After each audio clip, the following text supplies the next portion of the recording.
नमस्कार साथियों, मैं प्रदीप आपका अपने परिवार स्टडी विद गाजीपुर में स्वागत करता हूं। उम्मीद करता हूं आप लोग अच्छे होंगे, अच्छे से आपकी पढ़ाई चली होगी। आज के हम इस वीडियो में आपको कक्षा 12 के फिजिक्स का एक और मोस्ट इंपोर्टेंट डेरिवेशन समझाने जा रहे हैं। ठीक है, एग्जाम में जाने से पहले इस क्वेश्चन को आप जरूर पढ़ के जाइएगा क्योंकि ये हर साल एग्जाम में पूछा जाता है। ठीक है, आइए देखते हैं इस क्वेश्चन को। क्वेश्चन है कि हाइगेंस की द्वितीयक तरंगिकाओं के सिद्धांत के आधार पर प्रकाश के अपवर्तन की हमें व्याख्या करना है। ठीक है, हमें अपवर्तन का सूत्र सिद्ध करना है। तो किसके आधार पर? हाइगेंस की द्वितीयक तरंगिकाओं के सिद्धांत के आधार पर। तो सबसे पहले आप इसका चित्र बनाना सीखिए, फिर इसके बाद इसके बारे में लिखना सीखिए, फिर इसका कैलकुलेशन हम कराएंगे आपको। तो देखिए इसका चित्र कैसे बनाएंगे। सबसे पहले आप एक अपवर्तक पृष्ठ खींच लीजिए, अपवर्तक पृष्ठ। ठीक है, यह है अपवर्तक पृष्ठ। इसे अपवर्तक पृष्ठ क्यों कहते हैं? क्योंकि इसी पृष्ठ से प्रकाश का अपवर्तन होता है। यहां पर आप दो प्रकाश तरंगे खींचेंगे। इनको हम प्रकाश तरंगे इसलिए कह रहे हैं क्योंकि हाइगेंस ने प्रकाश को तरंग माना है। ठीक है, इसलिए इसको हम क्या कहेंगे? तरंग कहेंगे। तो यह दो प्रकाश तरंगे, एक और दो। जब दो प्रकाश तरंगे अपवर्तक पृष्ठ पर आपतित होता है तो याद रखना अपवर्तन के लिए हमें दो माध्यम की आवश्यकता होती है। तो इसके ऊपर जो माध्यम 1 मान लीजिए आप, इसको कहते हैं माध्यम 1, नीचे होगा माध्यम 2। तो यहाँ पे दो माध्यम हो गया। ठीक है, माध्यम 1 और माध्यम 2। ठीक है, तो जब प्रकाश एक माध्यम से दूसरे माध्यम में जाता है तो हमें अभिलंब की जरूरत पड़ती है। तो यहाँ पर आप अभिलंब खींचेंगे।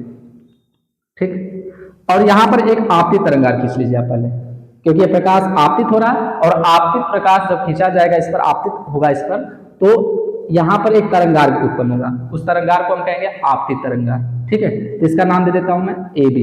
ए बी क्या है? आपतित तरंगार। मैं लिख भी देता हूं, ए बी है आपतित तरंगार। ठीक है, ये काल्पनिक होता है, इस बात पर। अब इसमें हमें अभिलंब की जरूरत पड़ेगी, तो हम अभिलंब खींच देते हैं यहाँ पर।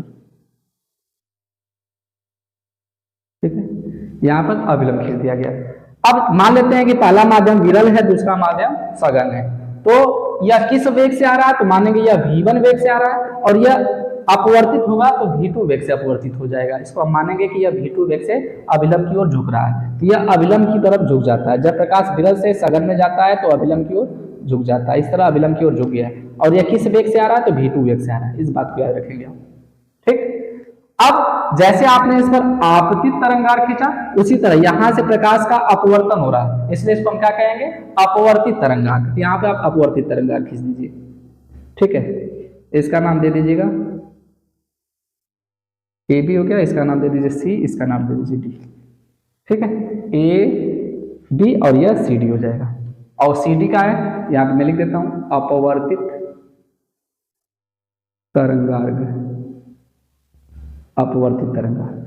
ठीक है, अब देखिए, अब इसके बारे में आपको लिखना है और याद रखिएगा ये आपतित तरंग हो गया और यह अभिलंब, इसके बीच जो कोण बनता है उसे हम क्या कहते हैं? आपतन कोण। ठीक है, यह आपतन कोण हो जाएगा और यहाँ पर अभिलंब और यह अपवर्तित किरण, इसके बीच जो कोण बनेगा इसे हम कहेंगे अपवर्तन कोण, जिसे हम आर से प्रदर्शित करेंगे। तो यह कोण कितना हो जाएगा? तो यह कोण आई होगा, तो यह कोण कितना होगा? आर हो जाएगा। ठीक है, इस बात को याद रखेंगे, यह कोण आई हो जाएगा और यह कोण आर हो जाएगा। ठीक, अब ध्यान दीजिएगा, अब इसके बारे में लिखना कैसे, इस चित्र के बारे में आप कैसे लिखेंगे? तो लिखेंगे, यहाँ पर मैं लिख रहा हूं माना, यहां पर लिख देता हूं माना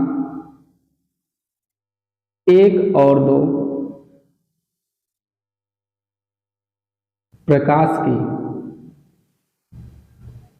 दो आपतित तरंगे हैं जो v1 वेग से पृष्ठ xy, इसका आप नाम दे दीजिएगा x और इसको नाम दे दीजिएगा y, पृष्ठ xy तल पर आपतित होती हैं तथा पृष्ठ xy तल से टकराकर v2 वेग से अभिलंब की ओर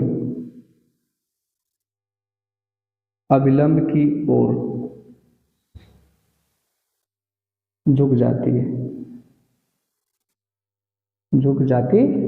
तो क्या लिखा मैंने? माना 1 और 2 प्रकाश की दो आपतित तरंगे हैं जो v1 वेग से पृष्ठ xy तल पर आपतित होती हैं तथा पृष्ठ xy तल से टकराकर अर्थात अपवर्तित होकर v2 वेग से अभिलंब की ओर झुक जाती है। ठीक, अब यहाँ पे हाइगेंस की द्वितीयक तरंगिकाओं का सिद्धांत लागू होगा कि जैसे ही पृष्ठ से टकराएंगी तो B से C तक आने में जितना समय लगेगा उतने ही समय में A से द्वितीयक तरंगिकाएं निकलकर D तक पहुंच जाती हैं। ठीक है, तो क्या कहेंगे, सिरा यस B बिंदु C से जितने समय में टकराता है उतने ही समय में A से द्वितीयक तरंगिकाएं निकलकर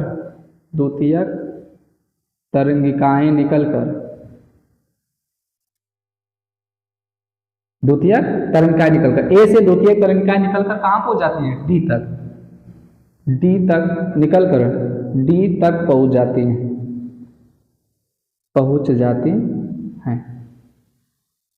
ठीक है, इतना आप थ्योरी लिख देंगे। माना एक और दो प्रकाश की दो आपतित तरंगे हैं जो v1 वेग से पृष्ठ xy पर आपतित होती हैं और पृष्ठ xy तल से टकराकर v2 वेग से अभिलंब की ओर झुक जाती हैं। ठीक है, बिंदु B या B बिंदु C से जितने समय में टकराता है उतने ही समय में A से द्वितीयक तरंगिकाएं निकलकर कहां पहुंच जाती हैं, D तक पहुंच जाती हैं।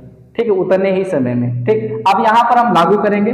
ठीक, याद रखना त्रिभुज लगाएंगे, यहाँ पर त्रिभुज का फार्मूला जो लगाकर इसे सिद्ध कर देंगे। तो देखिए ध्यान से, स्नेल का नियम लागू होगा यहाँ पर। तो पहले हम निकालेंगे यहाँ पर साइन आई। तो पहले लिखना त्रिभुज ABC में, ठीक है, त्रिभुज ABC में यहां से कोण यह आई है तो कोण के सामने की भुजा लंब के सामने की भुजा कर्ण और कर्ण के सामने की भुजा आधार होती है। इस बात को याद रखिएगा। तो साइन आई बराबर लंब बटा कर्ण, यही फार्मूला होता है, लाल बटे कक्का से लाल बटे कक्का, ये फार्मूला लगाएंगे त्रिकोणमिति का। तो लंब बटे क्या होता है, कर्ण, साइन थीटा बराबर लंब बटे कर्ण। यहाँ पे थीटा का मान आई है तो साइन आई बराबर होगा लंब बटे कर्ण। तो इसमें लंब क्या होगा, तो कोण के सामने की भुजा लंब, तो लंब क्या है BC, अब बटे और लंब के सामने की भुजा कर्ण और कर्ण के सामने की भुजा आधार होती है। तो कर्ण क्या होगा AC, यहाँ पे हम लिखेंगे AC। ठीक है, तो साइन आई बराबर BC बटे AC, समीकरण नंबर इसे हम मान लेंगे 1। अब सुनिएगा, अब R में चलिए आप, तो साइन R बराबर होगा साइन R बराबर, अब यह कोण के सामने की भुजा लंब के सामने की भुजा कर्ण और कर्ण के सामने की भुजा आधार। तो यह भी होगा सेम वही फार्मूला, लंब बटे कर्ण, तो साइन R, तो साइन R बराबर देखिए लंब क्या है इसके लिए AD, अब बटे कर्ण क्या है, तो लंब के सामने की भुजा कर्ण AC। समीकरण नंबर इसे आप 2 मान लीजिएगा। ठीक है, अब सुनिए, तो साइन I बटे साइन R, समीकरण 1 भागे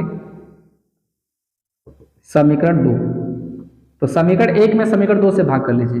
तो साइन I बटा के साइन R बराबर, ठीक, BC बटा के AC, अब बटे साइन R का मान देखिए AD बटा के AC, तो AC से AC कट जाएगा। तो साइन I बटा के साइन R बराबर BC बटा के AD।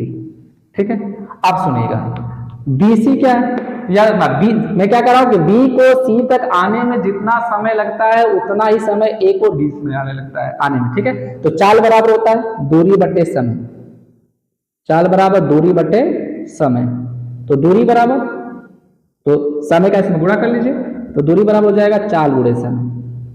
ध्यान दीजिएगा इसको।